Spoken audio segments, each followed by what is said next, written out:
Graça e a paz a todos. Espero que esta gravação encontre vocês com saúde, paz e principalmente a graça de Deus esteja atuando em vossas vidas, certo? Iremos falar hoje sobre o compromisso com Deus, dando sequência àquela série de estudos que nós vimos fazendo para que possamos aprender um pouco mais. Porque muitas pessoas pensam que ser cristão é apenas uma demonstração de fé, mas não é tão simples assim. Quando você diz que crê no Evangelho, quando você professa, a sua fé, você tem uma responsabilidade, porque você assume um compromisso com Deus. Não é simplesmente com a sua igreja, por exemplo, nossa, a Igreja Batista, claro, que é um compromisso importante. Como membros, devemos zelar pelo nosso bom testemunho perante a comunidade, aquelas pessoas que estão à nossa volta, demonstrando realmente o caráter da nossa fé. Porém, você tem que ver que, quando se relaciona ao Evangelho, é um compromisso que tem um valor eterno. Quando nós nos comprometemos com os homens, nós não conhecemos os seus corações. Mas Deus conhece muito bem o nosso coração e sabe a fidelidade que devemos ter para com Ele, certo? Então, esse compromisso é importante, porque quando você tem a sua vida mudada, como falamos anteriormente, sua nova vida em Cristo, agora você tem um novo propósito para viver. Sua vida vai ser diferente da que você tinha antes, certo? Olha, uns versículos um pouquinho antes, o versículo 15 do capítulo 5 de 1 aos Coríntios, aliás, 2 aos Coríntios, que nós lemos sobre a nova vida, nos diz o seguinte, ao versículo 15: E ele morreu por todos, para que os que vivem não vivam mais para si mesmos, mas para aquele que por eles morreu e ressuscitou. Ou seja, a sua vida agora não lhe pertence mais. A sua vida agora tem um dono. Podemos fazer assim a comparação, por exemplo, de um escravo. O escravo que é comprado pelo seu senhor. Ele não tem liberdade em si mesmo. Que a sua vida pertence, o seu senhorio pertence, a sua vida pertence a uma outra pessoa. Da mesma maneira, nós já vimos aqui que Cristo nos comprou, a nossa dívida lançou lá na cruz e agora ela pertence a Ele, certo? Então você tem um compromisso sério com Deus. É um compromisso como também podemos fazer o paralelo com o casamento. O casal fica noivo, ou seja, o noivado é um compromisso seríssimo. Se um dos dois rompe esse compromisso, eles cometem o pecado da infidelidade.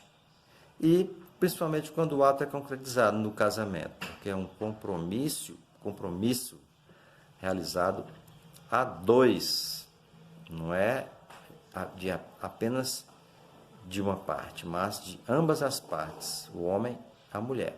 De maneira com Deus. Deus já é fiel plenamente, sem dúvida, Deus permanece fiel com o seu compromisso para conosco.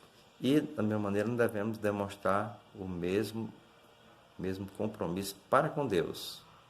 Claro que dentro das nossas limitações de pecadores que somos, mas o que apresentamos a Deus, um coração quebrantado, isso é o que agrada a Ele, certo? Então nós vamos agora para Colossenses, no capítulo 1, versículos 10 e 11. Porque viver para Jesus corresponde a nós aprendermos como agradá-lo. E como eu faço isso? Então vamos para esses versículos que nos dizem assim: nele nós iremos aprender 3 coisas. Esse versículo demonstra que queremos aprender 3 coisas que devemos fazer para agradar a Jesus. Vamos lá. 1, 10 e 11 diz assim: a fim de viverdes de modo digno do Senhor, para o seu inteiro agrado, frutificando em toda a boa obra e crescendo no pleno conhecimento de Deus, sendo fortalecidos com todo o poder, segundo a força da sua glória, em toda a perseverança e longanimidade com alegria. Então aqui nós podemos destacar 3 coisas, ou seja, as coisas para que possamos viver de uma maneira digna, de um modo digno do Senhor, para o seu inteiro agrado. Quais são? Primeiramente, frutificando em toda boa obra. Nós já aprendemos aqui que não somos salvos por obras, mas pela graça somos salvos mediante a fé. Mas as obras, fomos criados também em Cristo Jesus para as boas obras. Então, quando já conhecemos a verdade, já conhecemos o Evangelho, nós já sabemos disso, que as obras não são para sermos salvos, mas são uma demonstração de que realmente estamos salvos, né? Porque fomos criados em Cristo Jesus para as boas obras. Então, se Cristo não está operando em nós essas boas obras, então existe um sinal de alerta, né? Para nós estarmos atentos e considerarmos isso. E se não fazemos, devemos passar a fazer. Frutificar. Então, quem tem compromisso com Deus, frutifica. Outra coisa, frutificando em toda boa obra e crescendo em pleno conhecimento de Deus. Acontece muito de pessoas que se convertem, mas se acomodam. Às vezes elas ficam satisfeitas, já sei quem é Jesus, Jesus já morreu por mim, já fui batizado, pronto. Não preciso mais saber de nada, só aguardar Jesus vir me buscar e pronto. Bem, realmente as pessoas pensam da maneira que elas querem, né? Mas nós aqui estamos seguindo um padrão, né? Um ensinamento bíblico. E a Bíblia nos ensina que nós devemos conhecer ao Senhor, está lá em Oséias, conheçamos e prossigamos em conhecer ao Senhor. Então devemos produzir também este fruto do conhecimento. Ora, minha gente, nós sabemos que conhecer a Deus é uma tarefa muito difícil e que realmente ninguém, absolutamente ninguém vai conseguir atingir esse objetivo, porque Deus é insondável, seu conhecimento é extraordinário, nunca ninguém vai conhecer realmente a Deus em sua plenitude. Mas quanto mais conhecermos dele, melhor, porque assim podemos aplicar isso em nossa vida, podemos conhecer a maneira como devemos agradar a Deus. Então, o conhecimento de Deus é importante, então devemos crescer, não devemos ficar atrofiados. Imagine só uma criança, se ela ficasse parada com 1 ano de idade, a partir de 1 ano ela não crescesse mais, ficasse estacionada ali. Imagina aí que tristeza, né? Cadê os pais geralmente pensando num casamento, ou uma realização, uma formatura, esse tipo de coisa, esse sonho ficaria frustrado, né? Essa realização não seria efetivada, porque a pessoa atrofiou. Então Deus também não quer filhos atrofiados, Deus quer filhos que cresçam, que o busquem, né? Que passem a ter um desejo de conhecê-lo mais e mais. Esse conhecimento é importantíssimo. E também sendo fortalecidos com todo o poder, segundo a força da sua glória. Então você busca, né, a produção do fruto, a busca do conhecimento e o fortalecimento no poder. Porque muitas pessoas geralmente se estabilizam, né? Ou fazem uma distinção. Não, eu só preciso conhecer a Deus, não preciso conhecer seu poder, não. Para quê? Outros dizem, não. Sabe, geralmente os pentecostais, né? Ele diz, não, precisamos conhecer o poder de Deus mesmo, para sermos revestidos e sermos cheios do Espírito Santo, aquele negócio todo. Mas a Bíblia existe o casamento. Lembra que Jesus disse para aqueles saduceus, errais por não conhecer as Escrituras e nem o poder de Deus. Então, meus queridos, né? Quando ensinamos as Escrituras, procuramos passar a mensagem completa, né? Não ficar limitado, não. Precisamos do poder de Deus com toda certeza. Precisamos do conhecimento de Deus com toda certeza. Os dois alinhados, né? E aliados também para produzir o quê? As maneiras de nós agradarmos a Deus. Tá certo? Então, coloque isso na sua cabeça. A Bíblia é um livro completo. Você precisa aprender e desfrutar de tudo que ela nos proporciona. Olha, se você tem à sua disposição uma riqueza extraordinária e não faz o uso dela, o cara que é milionário, multimilionário, vive andando de carroça, né? Andando em empresas aéreas na terceira classe, ele não está desfrutando daquilo que a sua riqueza pode proporcionar. Então, o Filho de Deus, ele pode sim desfrutar dessas bênçãos de Deus já a partir de hoje.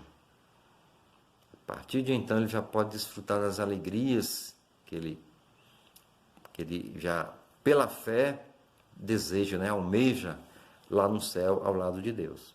Certo? Então, esse discípulo fiel, ele tem compromisso com Deus. Claro que esse compromisso não é demonstrado somente em ritos religiosos. Não, eu vou à igreja todo domingo, realizo isso, faço aquilo. Não, porque está escrito lá em Samuel 15, 22, que os ritos, né? Os ritos não são a maneira suficiente de agradar a Deus. Diz que Deus não se agrada, se contenta com sacrifícios, mas com a obediência. Olhe aqui para vocês, em 1 Samuel 15, 22. Essa passagem aqui é muito importante e veja bem que não tem diferença de negócio de ser Velho Testamento ou Novo Testamento. Deus não faz distinção não, porque a sua palavra é a mesma. Deus falando no Velho como no Novo, é a mesma coisa em relação à questão de adoração e compromisso com Deus. Veja o que diz o profeta Samuel. Porém que Samuel disse, tem porventura o Senhor tanto prazer em holocaustos e sacrifícios, quanto em que se obedeça a sua palavra?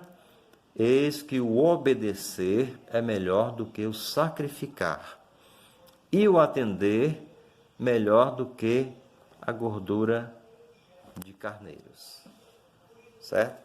Claro que essas coisas que Samuel está relacionando aqui era exatamente os costumes religiosos de então, né? Sacrifício, holocausto, aquele tipo de coisa. Hoje não, hoje os sacrifícios visíveis que nós fazemos é ir à igreja, né? Frequentar a igreja, a escola bíblica, sairmos para evangelizar, esse tipo de coisa. E você não pode ter isso em conta, em pensar que isso é o compromisso que você tem com Deus, não. O compromisso que você tem com Deus é o compromisso do coração, demonstrando que você é essa nova criatura, que já foi transformada pelo lavar da palavra de Deus, certo? E como é que Jesus demonstrou isso? Como Jesus explicou para os seus discípulos, né, que realmente tinha esse compromisso com ele. Isso é muito fácil de ver, são muitas e muitas citações de Jesus, né?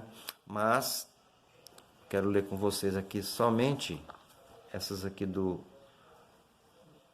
capítulo 14. Capítulo 14 de João,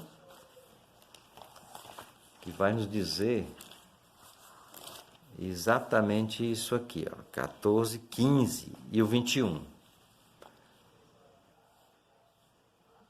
E se me amais, guardareis os meus mandamentos. Vamos dizer que é uma condicional. Você só pode demonstrar que ama a Deus se você guarda os seus mandamentos.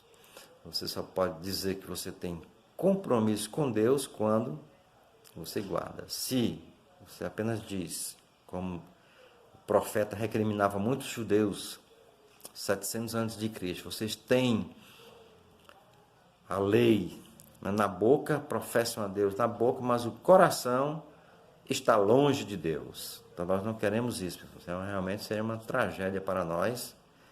Lamentável nós termos só uma capa cristã sem demonstrarmos isso perante Deus, né? Pelo o compromisso que devemos ter com a sua palavra. O 21, aquele que tem os meus mandamentos e os guarda, esse é o que me ama. E aquele que me ama será amado por meu Pai. E eu também o amarei e manifestarei a ele.